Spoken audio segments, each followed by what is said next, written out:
ഹൃദയഭേദകമായ ഒരു വാർത്തയാണിത്.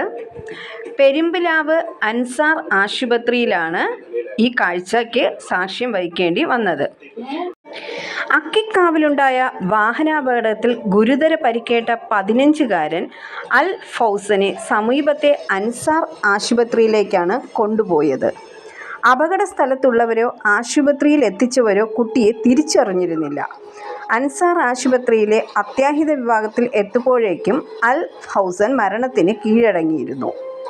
അത്യാഹിത വിഭാഗത്തിൽ ഡ്യൂട്ടിയിലുണ്ടായിരുന്ന മാതാവ് സുലൈഹയുടെ കൈകളിലേക്കാണ് അൽ ഫൗസന്റെ മൃതദേഹം എത്തിയത്. മകന്റെ ചേതനയേറ്റ ശരീരം കണ്ടതോടെ സുലൈഹ കുഴഞ്ഞു വീണു. ഓടിക്കൂടിയവർ അപ്പോഴാണ് മരിച്ച കുട്ടിയെക്കുറിച്ച് അറിയുന്നത്. ഇതോടെ ആശുപത്രി ജീവനക്കാരും തടിച്ചുകൂടിയവരും കണ്ണീരിലായി. പിന്നീടെത്തിയ കുടുംബാംഗങ്ങളെ ആശ്വസിപ്പിക്കാനും ഇവർ ഏറെ പാടുപെട്ടു.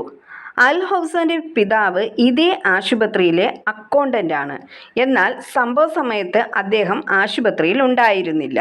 ട്യൂഷൻ സെന്ററിലെ ക്ലാസ് കഴിഞ്ഞ് മടങ്ങുമ്പോൾ സമീപത്തെ കടയിൽ നിന്ന് കേടുപാട് തീർത്ത സ്വന്തം സൈക്കിൾ കൈപ്പറ്റി തള്ളിക്കൊണ്ടു പോവുകയായിരുന്നു അൽ ഫൗസൻ. അവിടെ വച്ചിട്ടാണ് അപകടം ഉണ്ടായത്.